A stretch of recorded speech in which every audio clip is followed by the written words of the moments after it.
Ассалаумағалейкум, құрметті Ұран YouTube арнасының көрермендері және әлеуметтік желіні пайдаланушылар. Біздің кезекті шығарылымыз сіздердің назарларыңызда, және де бүгін біз экология мәселесі туралы кеңінен айтатын боламыз. Өздеріңіз білесіздер, елімізде экологиялық мәселе өте бір өзекті мәселе. Соның ішінде Батыс Қазақстан облысындағы Жайық өзені болсын, Сайғақ мәселесі болсын, соңғы кезде әлеуметтік желілерде, бұқаралық ақпарат құралдары көздерінде жиі айтылып жүр. Осы мәселені талқылау үшін студиямызға арнайы қонағымыз шақырдық. Бұл Дәуренбек Сақым, белгілі эко-белсенді кәсіпкер. Қош келдіңіз. Рахмет. Ал енді біздер Ұран деген атымыз бар. Жаңа Қазақстанның ұранымыз дейміз. Бірақ енді түрлі мәселелерді айтамыз. Саясат бар, әлеуметтік мәселелер бар, бірақ сіздің өзіңіздің айналысып жүрген, жақсы білетін тақырыбыңыз жалпы қоғамды алаңдататын, жергілікті билікті алаңдататын мәселе бұл экология мәселесі. Әсіресе біздің өңірде өзекті. Ең бірінші сауалымда, енді біз сізді көп жағдайда кәсіпкер ретінде бұрын танитын едік. Мына экология мәселесіне қалай келдіңіз, не себеп болды, қандай жағдайда келдіңіз, не түрткі болды? Сол туралы бірінші бастап айтсаңыз. Рахмет, Бағдат. Қызық сұрақ. Кәсіпкер экологиядан нағып жүр деген, да? Негізі кәсіпті бастадық қой, біздер мына Ақсай қаланың тұрмыстық қалдықтарын шығаруды 12-де бастап, айналысып, қаланың бәрін тып-тып қылып жинап, күшті қылып қойған жағдайымыз болды. Енді бір адамның амбициясы дейді ғой. Соның енді қазір айтпай-ақ қойын, соттың шешімі шықпай жатыр. Әлі де соттасып жатыр? Әлі соттасып жатыр. 2013-те қылмыстық іс ашылады. Менде 47 контракт болады. 47 қылмыстық іс ашады. Бұл өңір бойынша ма? Ел бойынша ма? Менің компаниям бойынша, менің үстіме. Компания өзімен өзі, компания емес, менің өзімнің Дәуренбек ретінде. Енді бұл түсінікті ғой, сіз ана көң қоқыспен айналысатын кәсіп қой, енді соған байланысты ма? Соған байланысты контракттың алғылары келгеді ғой. Алды да енді. Бірақ ол ескі Қазақстан деп қазір енді жаңа өзің айтқандай бөлеміз ғой. Соның төртеуін қылып біріктіріп жіберді. Біреуінен ақталған жағдайым бар. Қалғандарын қазір қысқаша айтамын дедім ғой. Жоғарғы соттамыз. Әлі де жүріп жатыр. Жоғарғы сотта сол жаңа кеше Фейсбукта жазбаларым бар ғой, енді Снежана Имашева, Жабыспан, басқа да депутаттарға кім Нартайдың өзіне барып айттым, менің қолымнан ұстап генеральный прокурор кіргізбеш деп. Осы мәселені қысқаша айтқанда қылмыстық іс объективті жағы, субъективті жағы болады. Субъективті жағы, субъект бар ғой, мен ғой. Объективті жағы жаңа бүлдірген әңгімен. Негізгі айып туралы айтыңызшы, не деп айттыңыз? Негізгі айып бір жерге бірдеңе лақтырып тастадым дейді. Орысша, менде орысша жүрді ғой. Ал қалай? Загрязнил территорию в неустановленном месте дейді. Көң қоқыс тастадың деп тұр ма? Көң қоқыс тастадың, отходтар тастадың, неустановленном следственном месте дейді. Заң былай дейді, ана жерді көрсету керек, тереңдігін, иінін көлемін көрсету керек те маған 2 ай сүр. 2 ай мұршат беру керек. 2 айды маған айту керек тазарт деп. 2 айдың ішінде мен тазартып, бұл жерген жаңа топырақ кіргізіп, шығаруым керек қой. Оның біреуі де істелмейді. Ана территория жоқ, но мен соттамын. Енді себебін айтайын, мен неге экология келді деген. Енді 2013-тен бастап 2018-ге 5 жыл сотта тікімнен тұрдым. Ана экологиялық кодекстің мұқабасына дейін оқып шықтым. 6 адвокатым бар. 850 адам сотқа қатысты. Свидетель ретінде басқа да эксперттер, лаборанттар ретінде. 850 адам 5 жыл основной нелерін айтқанда. Соның бәріне экологияланды, оның бәрі деген басыңа өткергеннен кейін ол тәжірибе ғой. Оны қолдану керек. Екінші, біздер өзім барып, енді менен кетті, оларға жетті, тартып алды. Олар деген алып беспредел жасап жатыр, орысша айтқанда. Оны деген енді фиксировать ету керек қой. Оның бәрін дрон сатып алдым, қайық сатып алдым, GPS навигатор сатып алдым. Сол үшін. Қоғамдық бірлестікпен жаңа барып, бірінші қоғамдық бірлестік болған жоқ, өзіміз барып, жігіттерім барып, телефонға түсіресің, естисің, анау төбелеседі, біреулер деген жаңа телефон сындырып тастайды. Иә, оның айқай-шу да. Айқай-шу көп. Соны, короче, соны сатып алып, жаңағы қысқаша айтқанда былай дейді де, өзім маған айтты ғой, сен бір жерде загрязнил. Мүмкін мен бір жерде бүлдірген болар, мүмкін деп, өзім аналардың айтқанына сенгендей болып, өзім сол жерді іздеп кеттім деген әңгіме ғой. Вот. Сол себептен жаңағы қоғамдық бірлестікпен осы экологияға айналыс бастадық. Әрине біздер тұтқандай бір кішкене бір несімен айналысады екенбіз негізі, сол кезде түсіндік. Экология негізі мәселе көп. Иә, мәселе өте көп. Сосын енді бұл қай жылы болған оқиға? Біздер басты айыптаулар. Басты айыптаулар 13-те болды. Сол кезден бастадыңыз, иә? Жоқ. Сол іске араласқаннан кейін. Жоқ, ол кезден маған баяғысын уақыт жоқ қой, деген. 2 рет сотқа барасың, баян-баян келесің, оның бәрін істейсің, дәлелдейсің. Оны 5 жыл бойы сотта жүргендіктен ол уақыт болмады. 20-шы жылдан бастадық біздер. 20-шы жылдан бастап айналамызға қарап алып жаңағы кішкене стаканистер. Айыптаушы кім сонда? Билік пе? Айыптаушы билік. Айыптаушы прокурор. Жергілікті атқарушы билік пе? Иә, прокурор. Прокуратура өздері қылмыс тіркеп, өздері айналысы, өздері жүрді. Сіз өз кінәңізді мойындайсыз ба? Жалпы төктіңіз бе? Сотта айтам да, мен төксем, мен көрсетіңдер шеш. Менде ондай жоқ ештеңе. Кодекс бойынша, қылмыстық кодекс бойынша уақыт беру керек. Жаңа айтқандай, көрсету керек 2 ай. Көрсету керек жерді 2 ай мұршат беру керек. Тазартуға. Не шашылған жер жоқ, не жинайтын жер жоқ. Не шашылған жоқ, не жинайтын жер жоқ.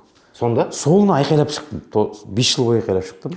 2 жыл бойы Верховный сотта айқайлап шықтым, жоғарғы сотта. Нөл. Ешкімнің бәрі түсінеді. Генеральный прокурордың 6 замында болдым. 6 рет болдым, енді ауыса береді олар. Оны қазір отырған Асыл Берік Ноғайшты да болдым, жан болып отырған кезінде. Алдымда осылай. Бәрін түсіндірдім. Керемет түсінеді. Жалпы проблема неде деп ойлайсыз? Проблема жаңағы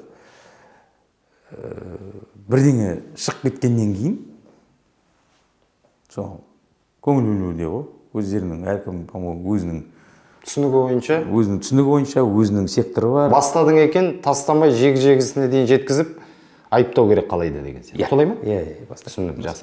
Енді біздің амбиция басқаша болды ғой. Жақсы. Амбиция контрактілерде болды. Біздер кішкене ауытқып кеттік. Соттың ісіне байланысты әңгімеге ойысып кеттік. Жалпы сол кезде сіз ал жақсы, негізгі айыпталушы ретінде экологиялық жаңағы нормаларды бұзған болып саналуыңыз керек еді олардың пайымынша.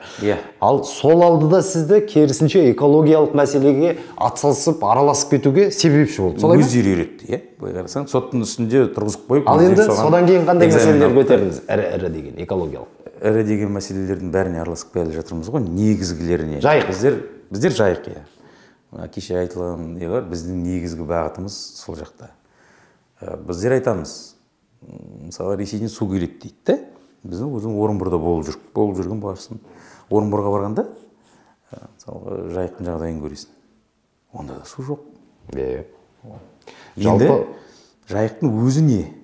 Ол деген бір үлкен судан таудың басын мұздан үйіліп таулар деп аталады. Жоқ, ондай өзен емес қой. Ол үлкен мұздақтар жоқ о жерде. Ол жаңа ағып жатады бәрі бит қосыла беретін өзен. Содан үлкейетін өзен. Енді біздерге айтамыз, ол су бермейді деп біздер бардықта неге деп сұраған кезде ең бірінші 3 жыл бұрын деп айтайық. Су жоқ, аналар бермейді, біздер айналысып жатырық, Тарасенко жүр, содан артық істей аласыңдар ма деп біз жандырды. Жалпы ол кісінің де атқарған шаруасы көп болды ма негізі?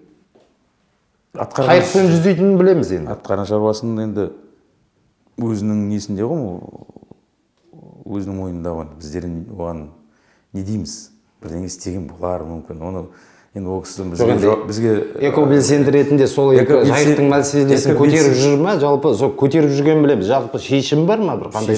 Шешім болса жайықтың жағдайы мынандай болмас еді. Біріншіден бұл нәтиже ғой, басқа нәтиже болмаса жұмыс өнбейді. Сосын алдықта біздер мында кеңес не болды? Кеңес болды, жиналыс болды, бір екі Атыраудың нелері келді, адамдар келді, замдар келді. Бірінші замы облыстың. Біздің кезінде облыстың замдары. Соңғы кезде мен тұрдым ба сұрақ көтердім. Біздер неге өзімізге қарамаймыз? Біздің ойымызша былай, ол су берсін, бермесін, ана жерге бірінші датчик қойыңдар мысалы 15 куб беру керек деген 30 куб 15 куб деген сондай бір нелері бар, келісімдер бар. Окей, енді өзіміздің жаңағы ана жаққа датчик қойып қойыңдар мысалы, оң жанып тұрсын да, содан қарап отырасыңдар, болды, элементарный нәрсе. Екінші сұрақ, біз неге өзімізге қарамаймыз? Давай өзіміздегі факторларды талқылайық. Жаңа суды азайтып тұрған. Сосын бізге айтады, қандай факторлар? Жаңағы жиналыстарда айтып жүріп біздер. Бірінші, жаңағы ағаштарын отауды қойыңдар. Екінші, карьерлер қазуды қойыңдар. Үшінші, жағасын бәрін жаңағы заңсыз тұрғын емес, заңсыз объектілер салады ғой. Соларды тоқтату керек. Нормативтерге сәйкес емес. Кейбір кездерде мысалға өндіріс орындарына жақын қылады, бүйтеді. Норматив дегенде су қорғау аймағы бар, су қорғау полосы несі бар, жолағы бар. Жайықта ол 1000 метр. 1000 метр қашықтықта ештеңе салуға, ештеңе істеуге, кәсіп істеуге болмайды. Соны тазарту керек. Үшінші мәселе. Төртінші мәселе, жайықтың енді құятын нелер бар, кіші өзендердің бәрін ол құя алатындай мүмкіндік жеткізу керек. Сондай факторларды жаңағы мысалға Ақтөбеден кеткен Елек өзені бар. Бұл ең үлкен өзендердің бірі құйып тұрған. Шыңғырлау өзені бар. Жағынан Солянка өзені бар дейік. Бар бастауымыз бар. Жағынан бұл каналдар дейікші, көп жағдайда каналдар ма, өзендер ме? Өзендер, олар құйып тұр, шаған құйып тұр оған. Шаған керім құйып тұр оған. Байнамбайым көп құяды. Соларды тазарту, ол өзендер құятын болса, бұл көтеріледі. Арнасын тазарту? Арналарын тазарту, жағаларын тазарту. Қазсушар басқасы араласа ма бұл іске? Қазсушармен бұл туралы ішіндегі Бек деген ағаймен ақылдасқанымыз бар. Өзінің басшыларымен біздер олардың жоспарларын тыңдаған жоқпыз. Біздер енді неден бастадық? Біздер алдықта ағаштан бастадық. Отамау мәселесі. Енді барын құрғақ. Жалпы ағаштар көп оталып жатыр ма? Біздер енді жасыл қала деген мәртебеміз бар ғой ел бойынша. Көп оталып дегенде мен саған Пединститутта бір ЗКГУ-да бір апайымыздың профессорын айтайын. 2000 жылы емен жаңағы көп жақсы ағаштар дейді, үлкен ескі ағаштар деп айтайық. Қарағай. Ескі ағаштар деп айтайық. Сол жайықтың жағасында 2000 жылы Тайпақтың маңында болған.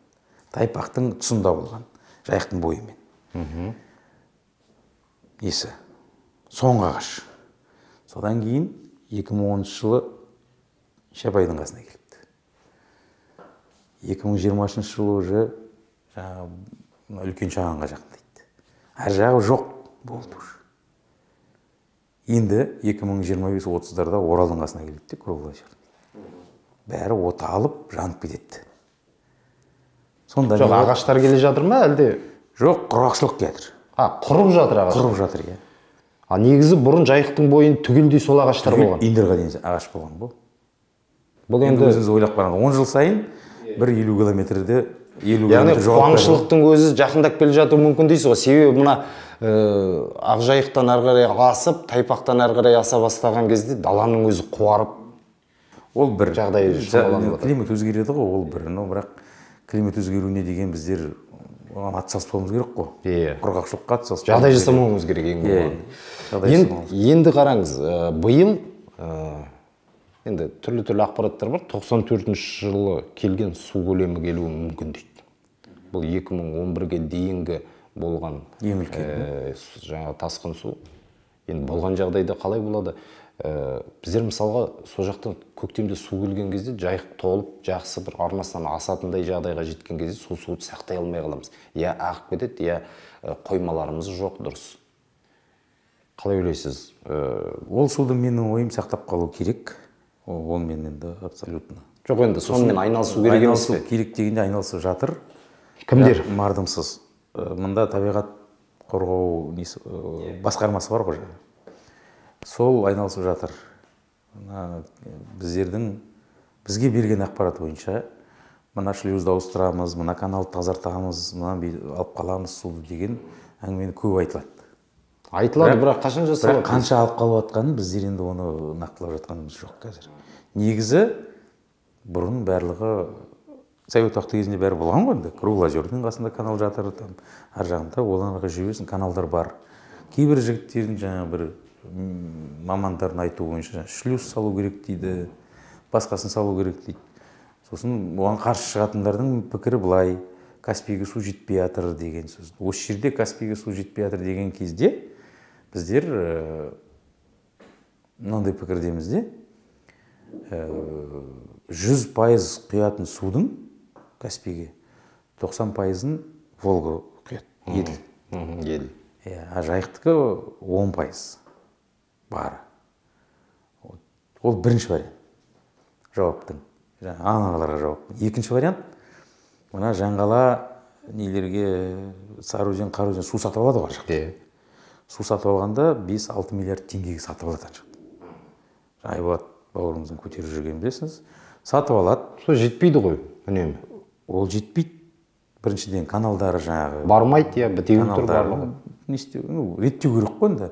Осы өткен жылдың жазында болған мәселе емес пе? Осы суды сатып алады, бірақ бермейді. Жоқ, берді дейді да. Бірдеңе миллион куб берді дейік. Атыраулықтарға жауап беріп жатырмын ғой, мен төменгі сағасында отырған. Волгадан алдық не біз, Жайықтан алдық не? Екеуі де Каспийдің суы ғой. Бір шелекке құйылады. Біздер деген Жайықтан алып қалатын болсақ, бесплатно алып қаламыз. Ақша төлемейміз. 6 миллиард төлеп аналарды сатып аламыз. Көлемі бір. Қандай негіз бар дейсіз ғой? Қандай негіз бар? Олардың жаңағына Каспийдің суы сендер алып қалып жатқандықтан түсіп кетіп жатыр деген. Ондай уәж жоқ. Біз бәрібір Волгадан алып қалып жатырмыз, сатып алып қалып. Сонда мәселе су қоймаларын дұрыстап дайындау керек. Су қоймаларын дұрыстап дайындау керек. Өздерінің жоспарлары бар. Бюджетін бөлу керек. Жаңа кодекс қабылданды ғой. Бюджет туралы кодекс. Сонда экологиялық нелерден түскен төлемдерді барлығын экологиялық бағытта жұмсау керек деген тіке бюджеттің несі бар. Бір қысқаша сұраққа қысқаша жауап беріңізші. Мына Жайық өзенін сақтап қалу үшін, енді бұл ағыс өзен. Бұл ағып кететін өзен. Бірақ кезінде кемеліне келіп дұрысынан тұрды. Қазір кейбір жерлерінен аяқтай өтіп кететіндей мүмкіндік болып жатыр. Тайыз. Жалпы Жайықты сақтап қалу үшін не істейміз? Ресеймен жұмыстанамыз ба? Әлде бұған ғылыми көзқарас керек пе? Біздер деген Батыс Қазақстан адамдарымыз, да? Ресеймен қарым-қатынасты мемлекеттік деңгейде жасайланады. Оны жасай берсін. Болады ғой. Қарсы емес. Бірақ қолымыздан келетін карьерлерді тоқтату керек. Біздер сонымен айналысып жатырмыз қазір. Ағаштарды отамау керек. Ағаштарды қосымша еу керек. Сағасын тазарту керек, жағасын тазарту керек. Ана қиыватқан өзендерді тазарту керек. Өзіміздің қолымыздан келгенді істеп көрейік. Ал енді Жаңа Қазақстанда сіздің сол жанайқайларыңызды естіп жатыр ма біреу? Жаңа Қазақстанда дегенде, Жаңа Қазақстан ол қай уақыттан басталды дейміз ғой. Ол айтылды, бірақ деген ол істеліну керек қой. Біздің жанайқайымызды қызық бір не мысал айтайын. Бізге 22-ші жылы Ақсуат маңында Ақтоғай бар. Ақтоғайды кесеттеп жерлерін беріп саған.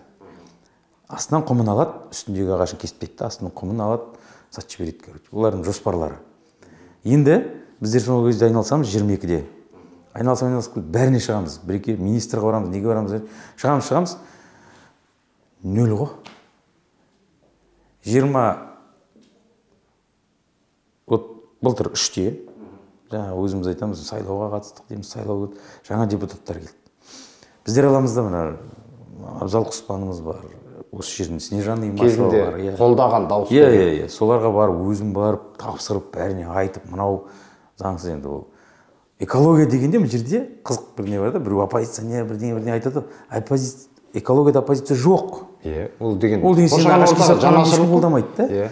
Ағаш кесіп отқаннан ешкім қолдамайды. Сондықтан шығып Жаңа Қазақстанның бір кішкене бір мысалын айтайын.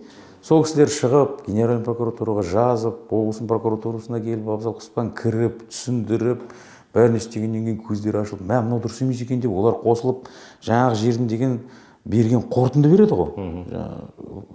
Қоршаған ортаға оның ықпалын қорытындылайды да. Сол ықпалын деген қорытындысын қарап, мынау дұрыс жазылмаған, ішінде ағаштарға ықпал, суға ықпал, жануарларға животный мир ықпал жоқ, жәндік өсімдіктерге ықпал жоқ, қарастырылмаған, жазылмаған даже. Соны бәрі шығарып, шикі болып тұр онда түбі. шикі болғанда, сосын оны алып, біздер соны дәлелдеп бердік те, өздерінің араларында екі мекеме, экология департаменті тексеріс жүргізіп, жаңа табиғат қорғау мекемесін жаңа қорытындыны қайтару туралы шешім қабылдады. Сотқа беріп, енді саған қызық не айтайын, жаңа бір сотқа беріп, осы қазан айында. Сосын олар апелляцияға беріп, шешім несінде заңды күшіне енді кеше.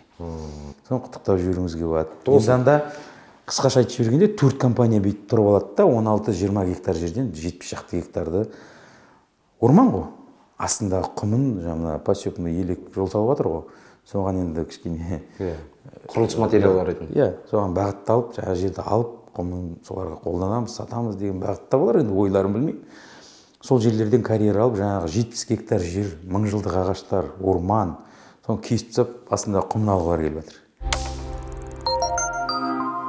Шырайлы жерлер ғой, енді былай қарап тұрсаң, жасыл желекке толы, ішінде аң құсы бар барлығы. Соны енді біз құттықтап жүргім келеді, кеше сол деген заң несіне күшіне еніп, кеше сол жерді қайтардық әйтеуір. Бірақ оған қайтару үшін біздер жаңа 2 жыл жүрдік. 2 жылдың ар жағында ескі Қазақстанға да кірдік, біздер сол кезде бастадық. Жаңа Қазақстанға келіп араласып кетті деген сөз. Енді жақсы, бір сіздер бір экобелсенділер ретінде бір акциялар, шаралар ұйымдастырып, сөйтіп жүрудің орнына соттан көз ашпаған екенсіздер ғой. Сот дегенде олар қарсыласты, біздер халық жинадық, Лұқпан Ахмедияров бар, бәріміз жиналыс өткіздік. Халықтың жаңа бір видеосын жіберейін, көргенде болсын. Сол жігіттер қарсы шықты, бүткіл халық қарсы шықты жаңа бастысы. Біздер олай деді, біздер деген ішіне мал кіріп кетсе, сендердің малдан штрафтайсыңдар. А сендер деген кімге беріп шығатсыңдар? Ішінде деген ертең бульдозер кіреді, экскаватор кіреді, погрузчик кіреді, мал кірмеген жерге сен ананы кіргізіп, ой жоқ, қойыңдар. Ол бір, екінші жаңағы Конституцияға өзгеріс енгізілді ғой. Конституцияның 6-шы бап бойынша бүткіл кен орындары халықтың игілігінде болды. Халықтың келісімінсіз алуға болмайды деген сол Конституцияның 6-шы бабымен біз ұрдық. Яғни жаңа Қазақстанның іске асып жатқанын осы жерден көруге болады ғой жалпы? Бір факт қой. А бізде 30-40. Бір фактыдан жайлап екінші фактыға ауысады ғой, Алла. Былай қарасаң енді бір айналымнан өттік қой. Көш жүре бара түзеледі дейді ғой, енді мына Қасым-Жомарт Кемелұлы үлкен реформалардың бастапқы деңгейін көрсетіп айтып берді. Ендігі іс жүзінде жүзеге асырып, соны жаймендеп жаңа қоғамға кіргізу керек қой. Бұл енді шыны керек, неге үнемі сұраймын, жаңа Қазақстан сезесіз бе деп. Көп айтады жаңағы, ойбай, аяқ астынан бола салу керек еді, ол барлығын өзгертіп, тарс, гүрс, олай болмайды. Олай қиындау болады жаңағы. Біздер асыққан жаңағы шайтанның ісі дейміз көп жағдайда. 7 рет қарап алып, пішіп алып, содан кейін кескен жөн деген сияқты бір мәселе ғой. Ептеп уақытымен болатын. Енді мына сайғақ мәселесіне қысқаша тоқталып кетейік. Қаншалықты араластыңыз, жалпы бұл да бір өзекті ғой. Сосын киіктің киелігі, ату, жаңағы оны және атқан кезде оның бір етін пайдаланып, бір дұрыс гигиеналық түрде сақталып, барлығы бір саттыққа шығарылып, я импортқа жіберіліп жатырса егер. Ондай болмай жатыр ғой. Өлекселер далаларда жатыр. Бұл ертең басқа бір проблема, ауру тарату, басқа да бір қиын жағдайларға апарып соқпай ма, қалай ойлайсыз?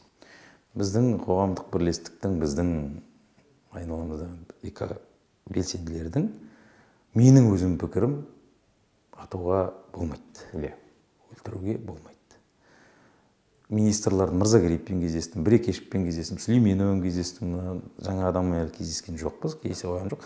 Онлайн кездестік, онлайн жиналыс болды. Бәріне айтқанда, Брекешевпен келіп айтқанда, ол Брекешев ату керек деді ғой, есіңізде болса. Ол айтады да, мен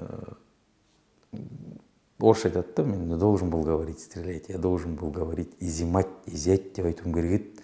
Соны мен қателігім болды деді ғой. Маған өзім айтты. Мен айтам, былай дедім оған, сіз ертең мысалы дүниежүзілік бір форум бірдеңе болады да, мысалы. Басқа да Франция, Европа жақсы елдер, мысалы, олар деген әрбір жәндік үшін ұрысып айқайласып төбелесіп жатыр да, жаға жыртысып. Сіз ату деп қасын, сонда бірге сіз бір отырғышта қалай отырасыңыз деп кәдімгі шыққанда айттым да. Қателескенін мойындады, иә? Иә, айтты. Жоқ, мен ол қателігім деді. Былай енді қалай ойлайсыз, енді жақсы популяциясын жаңағы қалыпқа келтіру керек. Бұл кеңес одағы кезінде де болған мәселе. Ол кездерде резерваттар ма, басқалар болды, жаңағыдай ұстайтын, оларды етін өндіріп, бір тағам ретінде сату, экспортқа шығару болсын, қазіргі уақытта айтсақ, терісін өңдеу деген сияқты істер жолға қойылды ғой. Ал дәл қазіргі уақытта біздердікі не істеп отырғанымыз? Мына менің ойым, енді өзімнің ойым, басында айттым, біздер қарсымыз. Екінші ойым, мысалға, енді жақсы көп дауыспен алдыңдар, бірақ олар дайын болмады деп ойлаймын. Басында инфраструктура деген әңгімені дайындап алулар керек. Содан кейін бастау керек. Сонда барып жаңағы Ақтөбеге шірік апарып тасымайды да. Сосын шыққанда барып лақтырып салмайды. Оның бәрі деген өзіне қарсы қою әңгімелері ғой, анау деген. Процесске қарсы қою. Бұл жалпы жүйені дұрыстап жұмысқа іске асыру мәселесі ғой, иә? Жүйелі түрде инфраструктураны дайындап алып барып кірісу керек. Жаңағы резерват деп айтып отырған дұрыс па? Бұл сақтайтын орындар ма, жаңағы бағатын орындарды айта ма деп? Резерват деген, резервке қойылған, болашаққа резервке қойылған деген әңгіме ғой. Ол Бөкей Орда резерватын айтып отырсыңыз, ол туралы біздер енді жаңа сіз айтып кетейін, біздер көп киікпен негізі айналысқан жоқ. Біздің арамызда Нұрлыбек мырза бар, Рахман, сол кісі көп айналысып жүрген. Нұрлыбек Рахманов жақсы айналысып жүр. Оның бір ақпараттары осы айналысты, бір шығады. Біз оны қолдаймыз. Жақсы. Не шықса да қолдаймыз. Жақсы. Енді киіктің киесі ұрады деген қазақта сөз бар ғой. Сенесіз бе? Сенем. Қорқасыз да. Иә, қазақпыз ғой енді бәрі. Ойнайтын нәрсе емес қой. Ойнайтын нәрсе емес. Киелі жануар, дала жануары. Киелі деген сөз болды ғой. Болды. Онымен барлығы айтылып тұр дейсіз. Жақсы, күн қоқысқа байланысты айтайық. Негізгі бір кәсіптеріңіздің бірі ғой. Мына қаланың маңында полигондар бар. Осы біздерде қашан күн қоқысты жаңағы айтады ғой, арнайы зауыт салып, оны өндіріп, оны сәйкесінше пайдаға асыратындай мүмкіндік болады толыққанды. Біздер қазір жай ғана жинап өртеумен айналысып отырмыз. Солай ғой, ашығын айтқанда. Өртеу рұқсатсыз өртеу ғой. Бірақ өртейді ғой енді. Өртеніп кетіп жатыр дейді. Қалаға келіп алып түтін тұрады. Жүйелі, мана айтылған әңгіме ғой, инфраструктура, жүйе, сосын қаржыландыру. Болды. Осыған дейін салғысы келіп еді ғой. Осыған дейін қаржылар бөлінді. Қайда солар? Оны енді біздер, мен ой айтпай қойын, бірақ енді халықтың бәрі көріп отыр ғой. Жақсы. Ендігі сауалымыз, жалпы біздер қоршаған орта деген кезде суы бар, орман ағашы бар, жануары бар, басқасы бар. Бізден Бәлен өзені ағатын сондай бір шұрайлы жасыл қала деген статусымыз бар. Мына тазалық мәселесінде тіпті кей жаңа айтып отырмыз ғой, жақсы енді. Зауыт салмай ақ қойық әлі әзір дайын болмаспыз бәлкім. Жүйесі дұрыс жолға қойылмаған болар. Жалпы қоршаған ортаны таза ұстауға адамдарды үйретуден шаршадық қой тіпті. Тіпті жазғы мезгілде суға түсетін орындарын көріп жатсыз, қандай болып жатады көп жағдайда. Тіпті көшедегі қоқыс жәшігіне жете алмай жатқан жастар бар, жан-жағын шулатып, жан-жағына жаңағы ананынан лақтыра беретіндер. Сол мәдениетке, мына еуропалық мәдениетке қашан үйренеміз біздер? Оған бір отансүйгіштік керек пе әлде арнайы? Мысалға, ағылшын тіліне де үйретеді, тіл не деді? Иә. Сол сияқты ол мәдениетке де үйрету керек. Бір мысал айтайын, біздер 2015 жылы соттар, прокурорлар келіп атқан кезде біздер жаңағы сұрыптаумен айналысып кеттік ақсайды. Сосын біздер ойландық. Біздер каждый контейнерный площадканың қасында тұрып, бәрімен ақылдасып сөйлеп жүрдік. Сосын біздер мектептерге, балабақшаларына программа жаздық. Оларды үйретейік деп. Сол жерден үйрету керек те. Біздің қазақта қалай? Сен үлкен кісіге айтсаң, бір пиғылмен айтып тұрған сияқты боласың да, бірдеңе де ол тыңдамайды сені. Ренжіткің келіп отырған сияқты ол. Иә, ренжіткің келіп отырған. Кішкентай бала айтса, ұялып қалады. Сондай бір менталитетіміз бар. Менің ойым мына жерден таза содан бастап үйрету керек те. Содан бастап үйрету керек, иә.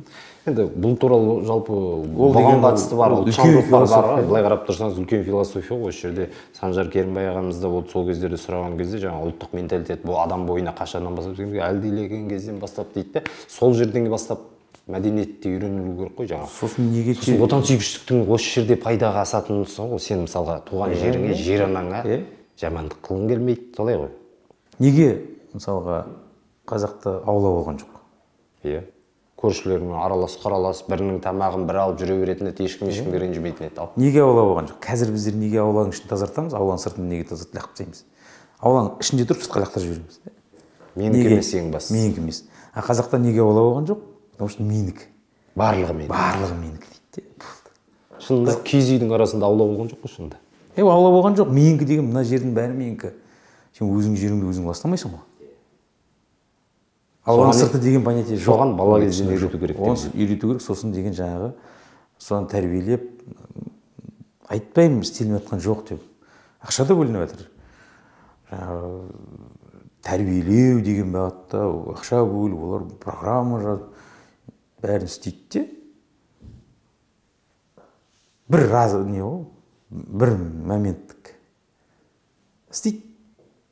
Оған бар ма результат, жоқ па, қалды бар. Оны деген жүйелеп жаңағыдай кәдімгі бағдарлама қылып, балабақшаға бағдарлама, мектепке бағдарлама, институт, университеттерге бағдарлама, мекемелерге бағдарлама, бәрін жазып, оны тәрбиелеу керек. Бір. Екінші, біздер айттым ғой кішкене басында бастағанда шетелдіктермен жұмыс істедік те. Ол бүйтеді маған, бір англичанин отырды маған. Достасып кеттік, соңынан сол үйретіп жаңа айтады да, мына дейді, мен бутылканы алады да, 0,5-тік тастайды алды да, айтады, мына қақпағы бөлек пластик, бөлек салам дейді, үшеуі құйып қойған. Оның құрамы бөлек. Құрамы бөлек, иә. Сосын мына жерде кольцо бар ғой. Сол кольцосын бүйтіп немен алады. Оны да бөлек салады. Ол жаңа қақпаққа салынады. Иә, бірге ғой. Бірге ғой екеуі. Сосын мынау бөлек. Сосын мына жерінің этикеткі жыртылмайды. Этикеткіні қайшалып, қиып, салафаны бөлек. Бөлек салафан ғой. Сосын мына таза бутылка ғой. Соны деген неге салады? Бөлекке салады. Жарайды дейді Дәуренбек. Маған деген бәленбай $1000 төлейді дейді да. Мен мынаны істеу үшін бір мысалы 5 минутым кетті дейді. 5 минутым кетіп, жаңағы уақытымды бөліп, ақшасын компанияны төлеп жатқан не істеп, жаңағы шығындап, мен осыны істедім дейді. Енді қызықты қара дейді. Терезені ашады да, жаңағы уборщицаны қара дейді. Уборщица мынаны үшеуін бөлек алып кетеді. Оларды үйретілген. Аппаратта жаңағы бір контейнер, бөлек контейнер қойып қоймайды. Бөлек контейнерге салады. Барлығын біреуіне салып жібереді. Жоқ, салады бөлек. Бірақ қазір сенің мусоровозың келеді де кірді. 3 контейнерді бірге салып кетеді ғой дейді де. Не үшін бөлдік дейсің да? Соны енді мысалы сен жаңа не үшін оны тәрбиелейсің баланы? Егер жағында сенің инфраструктураң жоқ. Мана айтқан. Бәрі бір-бірімен байланысты. Бір-бірімен байланысты. Соның бәрін біріктіру керек. Иә, біздің уақытымызда тамамдап қалыпты. Президентіміз Қасым-Жомарт Кемелұлы жасыл таза табиғат деген жобаны іске асыруды тапсырды. Жер-жерде өңірлерде ағаш егілу керек деді. Сол жоба жұмыс жасап жатыр ма қазір? Былай ғой, біздер қолдаймыз. Біздер кез келген, қысқаша айтқанда, кез келген ағаш егуді қолдаймыз. Біздің жауымыз егіп жатса да оны қолдаймыз. Бағытымыз сондай. Екінші, миллион ағаш егу керек деп не істеп, бізге 52 миллиард ағаш, 52 миллион біздің Батыс Қазақстанда егілу керек деді. Қазіргі таңда 22 миллион егілді деп не берді? Ақпарат берді. Біздер қазір комиссия құрдық. Біздің қарап жатсыздар ма? Біздің неміз бойынша, біздің арызымыз бойынша комиссия құрдық. Енді оны қарайып жатырмыз қазір. Бәрін есептеп, қай жерге егілгенін бәрін есептеп қойдық. Неге тексермей жатырық? Қайрат ағамыз бар ғой, Каримов. Сол айтады да, егер қазір барсаңдар, сендер шоқ көресіңдер дейді. Санамандар дейді. өскенін қарайсыңдар. Ертең мамырда санаңдар, бүршік атқаннан кейін ол тірі ме өлі ме айырып тастайсыңдар да, сонда 22 миллион тауып аласыңдар или таба алмай қаласыңдар. Мен ол істелмей жатыр деп айтпай ақ қояйын қазір. Бірақ жаңағы маусым айына қарай саған айтамын. Санап шыққаннан кейін. Жақсы. Экобелсенді ретінде қоршаған ортаны қорғау тек қана сіздерге керек мәселе ме, экологтарға керек мәселе ме? Жоқ, үйде ойламаңыз, әрбір қазаққа керек мәселе. Мен соны естігім келіп отыр. Көзім жеткені былай. Әдейі қойдым. Жаңағы Ақсуаттың Ақтоғайына барған кезде бәріне бәрібір емес. Бәрі тұрып айтып жатыр да. Ол әрбір қазақтың жүрегінде болу керек. Жоқ, залы уже бар. Оны оята білу керек. Оята білу керек, соны қолдап жіберсең болды. Жақсы, рахмет уақыт бөліп келгеніңізге. Енді аз уақыттың ішінде көп мәселені айтып үлгере алмайтын шығармыз. Әлі талай тақырыптар бар еді, бірақ дегенмен де жұмысыңыз жемісті болсын аға.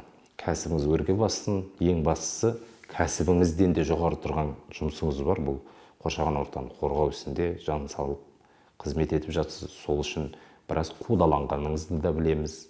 Оның бәрін ашып айтып көрсеткен жоқпыз, бірақ дегенмен де соған мойымай қоршаған ортамызды қорғап, еліміздің жаңағы ауасы таза, суы таза болу үшін тер төгіп жүрген еңбегіңізді бір күндері болмаса жаңа Қазақстан мойындауы тиіс деп есептеймін. Жұмыстарыңызға жеміс. Оған қарамаймыз, жасай береміз. Қарамайтыныңызды білеміз, бірақ дегенмен де әрбір еңбек бағалану керек, айтылу керек деп есептеймін. Көп рахмет. Рахмет сізге шақырғаныңызға. Құрметті Оран YouTube арнасының көрермендері, мінекей біздің келесі шығарылымымыз да тәмам. Біз бүгін экобелсенді Дәуренбек Сақыммен бірге экологиялық мәселелерді талқылаған болатынбыз. Ауамыз таза, суымыз таза, жүрген жерімізді таза ұстауға құлшынайық, соған тырысайық. Себебі отанды сүю, жерді сүю, елді сүю ең бірінші кезекте сол қоршаған ортамызға деген жанашырлықтан анық білінеді. Аман болайық.